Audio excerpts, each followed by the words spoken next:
திருமதி சசிகலாவுக்கு துரோகம் இழைத்தார்.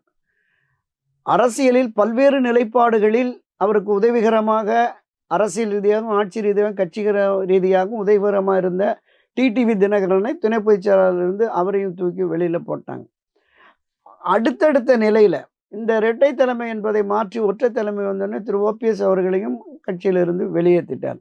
அதற்கு முன்னதாக இந்த கட்சியினுடைய நலன் கருதி பாரதிய ஜனதா கட்சிக்கு எதிரான ஒரு மனநிலை இருக்கிறது மக்கள் மத்தியில், தொண்டர்கள் மத்தியில்ங்கிற அந்த கருத்தின் அடிப்படையில் பேசிய மரியாதைக்குரிய முன்னாள் நாடாளுமன்ற சட்டமன்ற உறுப்பினராக இருந்த திரு கே.சி. பழனிசாமி அவர்கள், அவரையும் நீக்கிட்டாங்க. இவர்களில் யாருமே கட்சி விரோத செயலில் ஈடுபடலை. கட்சி ஒற்றுமையாக இருக்கணும், வலிமையாக இருக்கணும்னு சொன்னால் நாம் எல்லாரும் ஒன்று சேர்ந்து பயணிப்போம் அப்படிங்கிற கருத்தாக்கத்தில் இருந்த இவர்களை புறக்கணித்து விட்டு, இவர் ஒரு எதேச்சதிகார மனப்பான்மையில் தான் தோண்டித்தனமாக தான் அடித்த மூப்பாகத்தில் எடப்பாடி பயணிக்கிறார், இனி இந்த இயக்கத்தில் நாம் பயணிக்க முடியாது என்கிற நிலைக்கு திரு செங்கோட்டையன் வந்தார்.